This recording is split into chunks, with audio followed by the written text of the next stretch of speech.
أشهد أن لا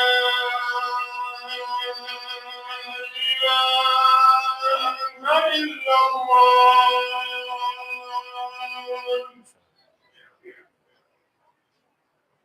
أشهد أن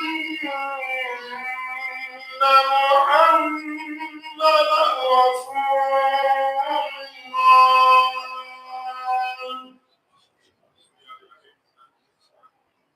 أشهد أن محمدا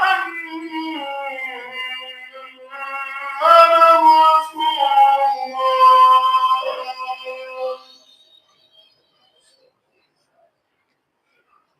حي على الصلاة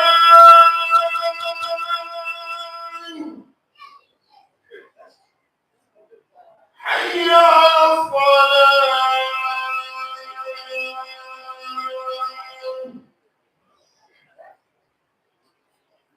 حي على الفلاح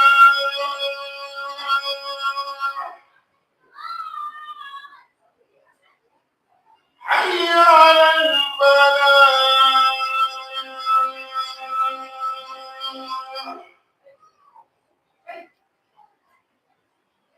الله أكبر الله أكبر لا إله إلا الله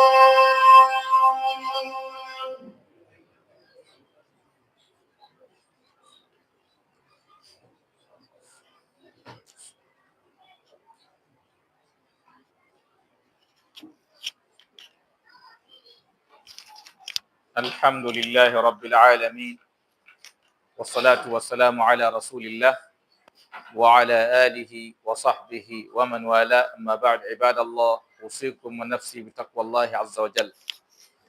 My brothers and sisters in Deen, today's sermon will be focusing on some of the lessons in these noble verses of the Quran, precisely where Allah Tabaraka wa Ta'ala is in أعوذ بالله من الشيطان الرجيم وأما من خاف مقام ربه ونهى النفس عن الهوى فإن الجنة هي المأوى. Allah Tabaraka wa Ta'ala in these noble verses of the Quran is saying وَأَمَّا مَنْ خَافَ, as for the one who fears مَقَامَ رَبِّهِ, when he will stand before his Lord,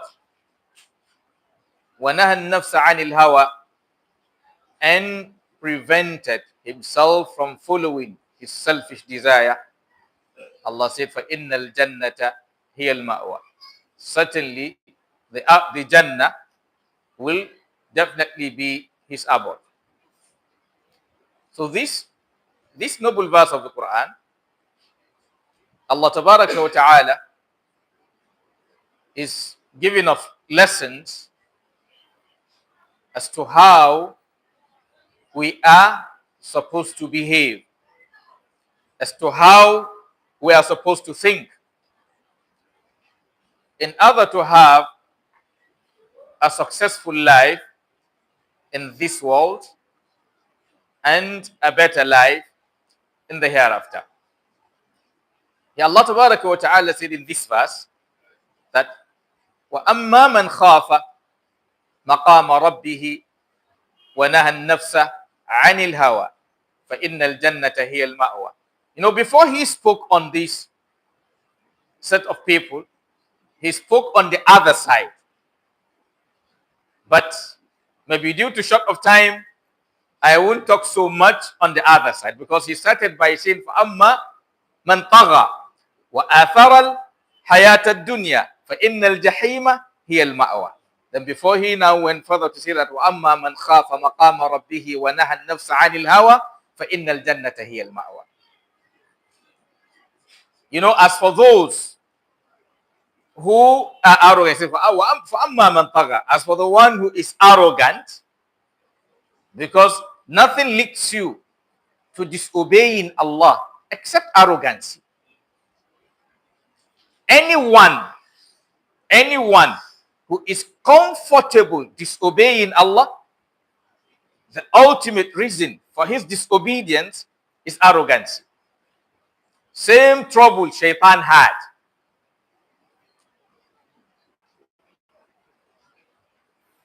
So he said, فَأَمَّا مَنْ طَغَى, as for the one who is arrogant, وَآثَرَ الْحَيَاةَ الدُّنْيَا, and gave preference to the life of this world. He said, فَإِنَّ الْجَحِيمَ هِيَ الْمَأْوَى, the hell is that person's abode. Then he now said, وَأَمَّا مَنْ خَافَ مَقَامَ رَبِّهِ, as for the one he will stand before his Lord, وَنَهَى النَّفْسَ عَنِ الْهَوَى, and stop himself following his selfish desire, فَإِنَّ الْجَنَّةَ هِيَ الْمَأْوَى, certainly Jannah is his abode. And from time to time, I usually remind us this. Anything that gives you Jannah will give you peace in this world. And anything that, gives you hell will also give you hell in this world.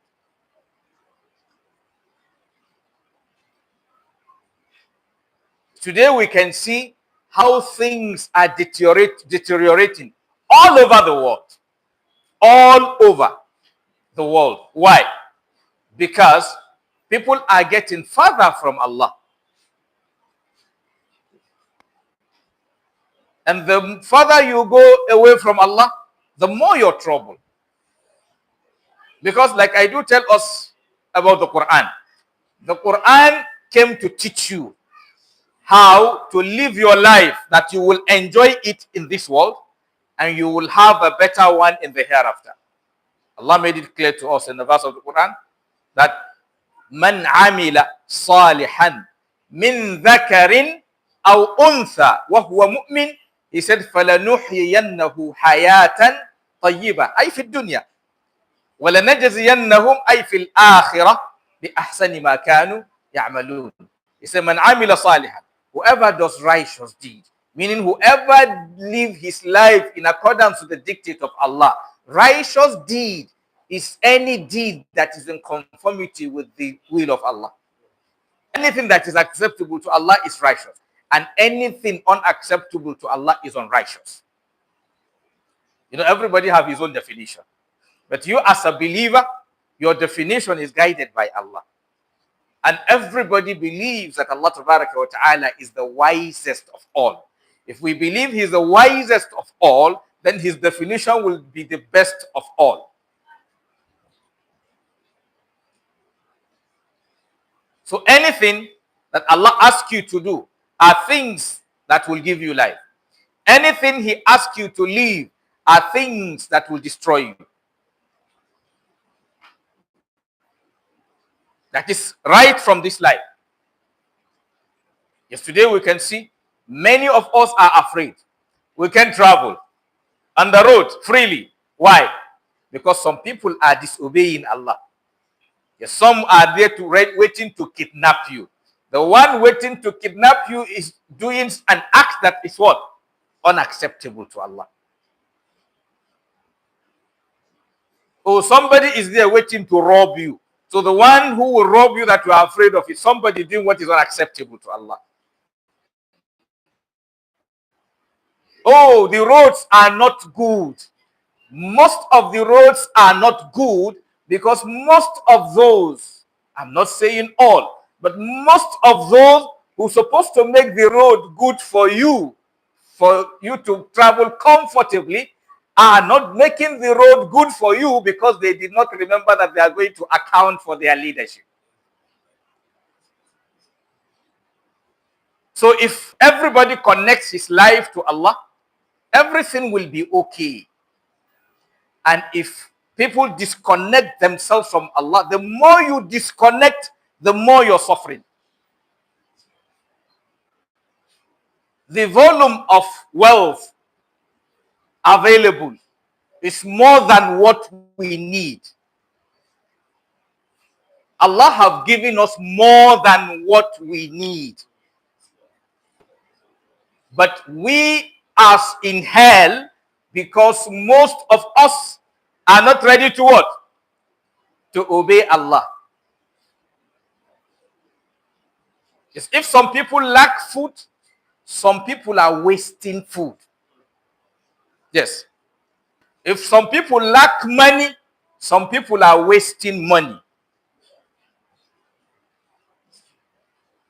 So anything you see it lacking somewhere, some people are wasting it somewhere.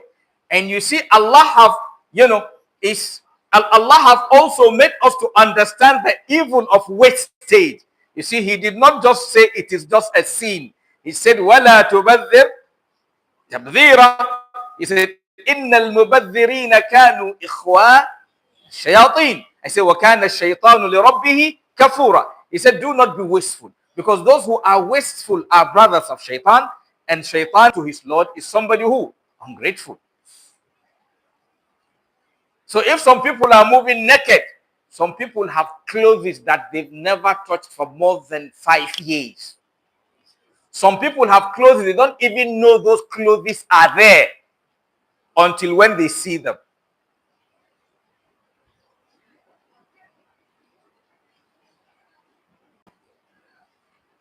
The generation in the past enjoy more than us. And also that generation is more conscious of Allah than our own. You know, the generation of the Prophet, what the Prophet says, خَيْرُ الْقُرُونِ قَرْنِي ثُمَّ الَّذِينَ يَلُونَهُم ثُمَّ الَّذِينَ يَلُونَهُم. You know, one trend is this. As people go further from the message of Allah, then their level of iman, their level of taqwa depreciates.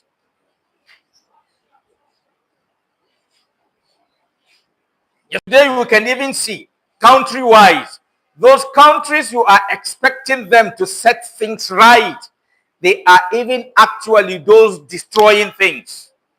Yes, those countries are supposed that you think they are developed, that you think they are more advanced, that are supposed to work for other countries who are not developed to develop.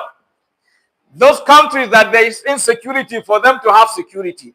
By the time you investigate, you will see that the insecurity in some of those places were engineered by them.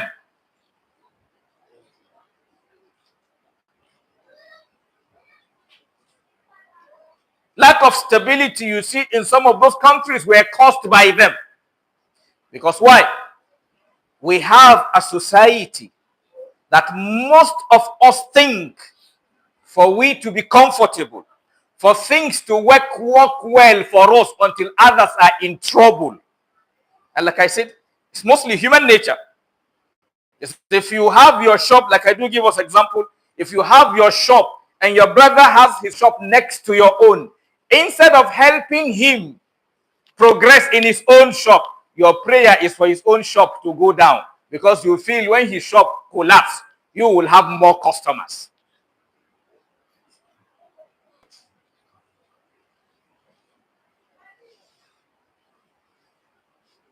Yes, we read the Quran. We need to connect to it. There's one thing we must understand. Allah kept reminding us that your goodness, that is your own comfort, have connection with your brother's comfort. And your own discomfort have connection with your brother's discomfort. Allah said in, sorry, the Prophet said in the hadith that irhamu man fil ardi yarhamkum man fis sama. Be merciful to those on the earth. The one in the heaven will be what? Merciful to you. Or you want Allah's mercy? Look for what? Be merciful to those around you. You know, you want Allah to provide for you. Then provide, extend the little you have with others.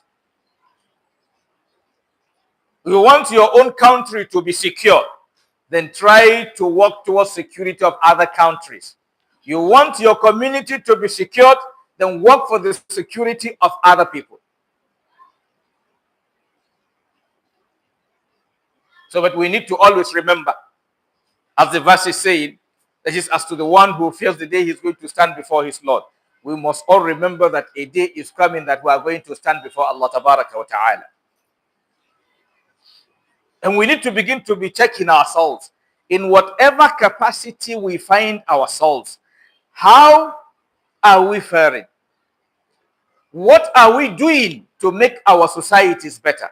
And like I said, It's all of us. Like if you pick your car on the road, think that Allah is asking you from the time you kick your car till your destination, whatever happens is documented. How you horn is documented. Don't think you are just pressing horn. Wallahi, your horn is documented.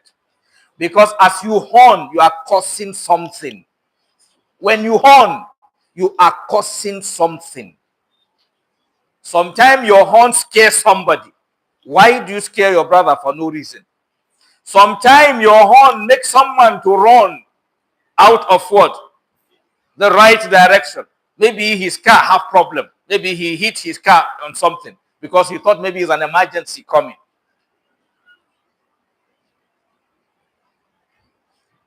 Your own car had problem. You took a stone from the road and you choke your tire to what? Or your car to what? To change your tire. After changing your tire, what happens? You left the stone and drove away.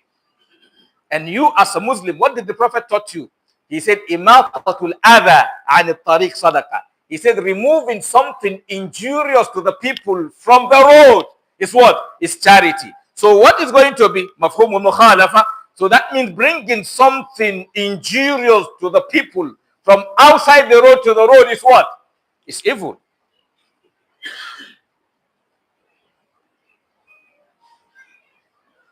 Somebody sweeps the road. You are in your car, you eat your gala, and you throw out what? The nylon. That is the wrap, the cover. You throw it where? On the road. You did not throw the gala on the road.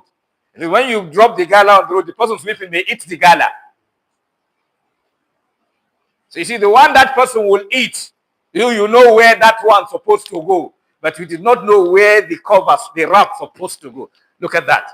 You know where the one wrap supposed to go, but you did not know where the wrap, the wrap, Abi, supposed to go. You don't know that one supposed to go to dustbin until you give another person extra work. Instead of dropping it somewhere in your car, get to a good destination, remove it and throw it where? In the dustbin. You throw it on the road. Maybe somebody swept the road, he has passed, and now you are returning him back to sweep where he has swept because somebody is coming back to check whether his work is okay or not. So as he said he has swept the place, that person will say, okay, what of this? He did not know you dropped it. So you are disturbing his own life. So as believers, what Allah Tabaraka wa Ta'ala expects of us is to always remember him at all times. You want to talk, remember Allah. You want to eat, remember Allah. You want to enter your toilet, remember Allah. You are coming out of your toilet, remember Allah. How you treat your children is your ibadah. How you treat your wife is ibadah. How you treat your husband, how you treat your neighbor as a Muslim, how you treat non-Muslims. You will have to remember Allah at all times. أقول ما تسمع صفر الله العظيم الجليل لي ولكم وسلم كل ذنب وخطيئة فاستغفروه إنه هو غفور رحيم.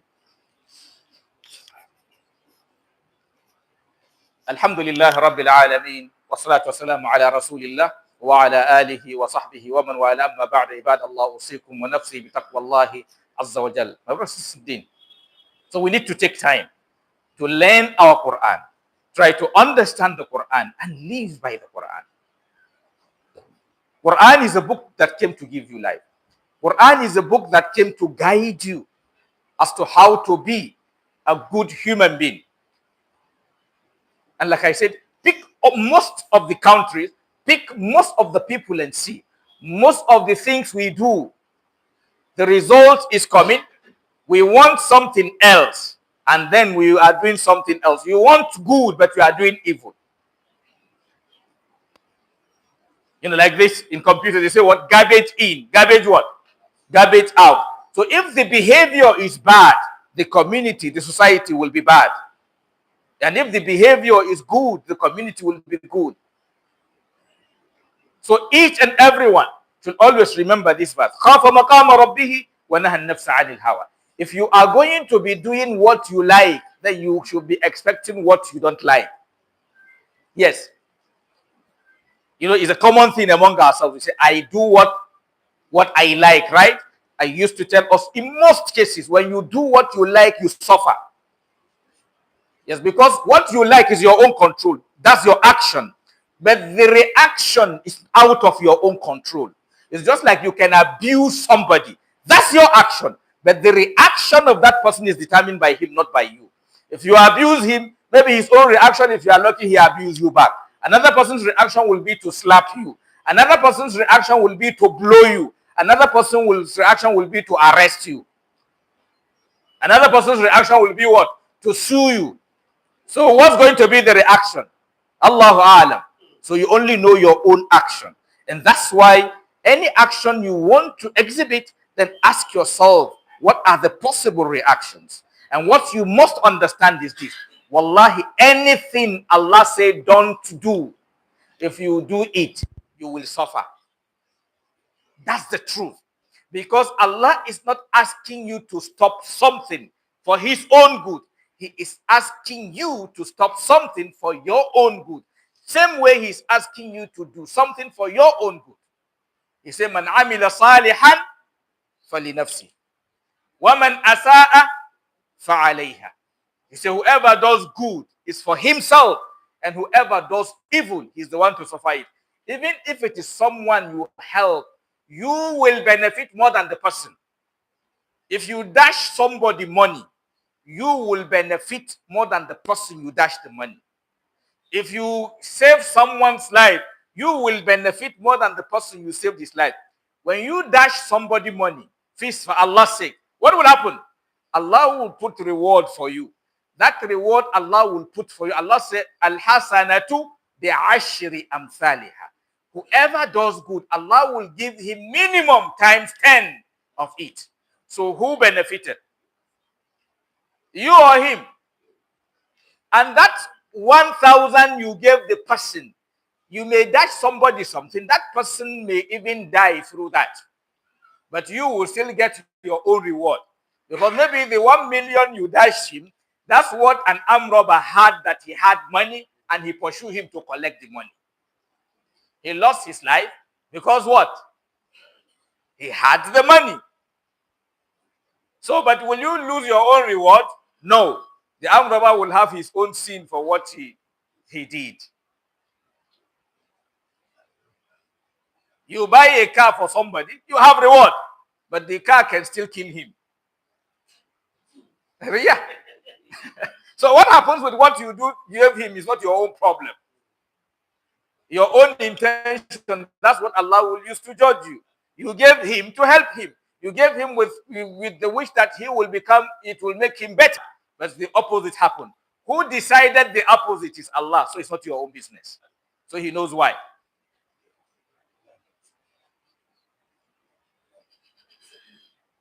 He knows why.